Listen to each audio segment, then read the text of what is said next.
අපි දැන් ස්විස් යන්න හදන්නේ. ස්විස් වල විශේෂත්වයක් තියෙනවා පාරේ. ඒකේ අධිවේගී මාර්ගයට ගෙවන්නේ අවුරුද්දට එක පාරයි.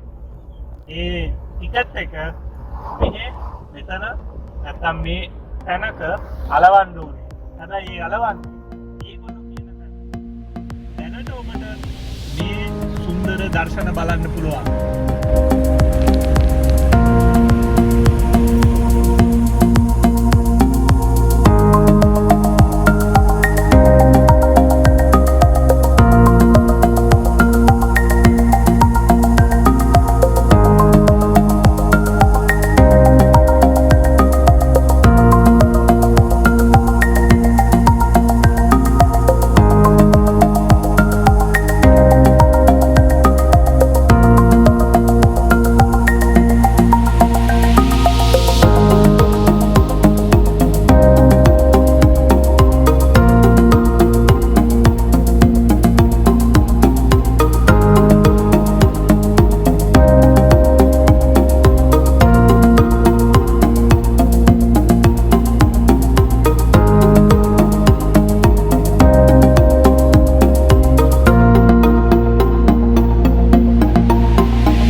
ස්විස් වල අධිවේගී මාර්ගයේ නවාතැන්පලක නැත්තම් විවේක ගන්න පුළුවන් තැනක ඉන්නේ.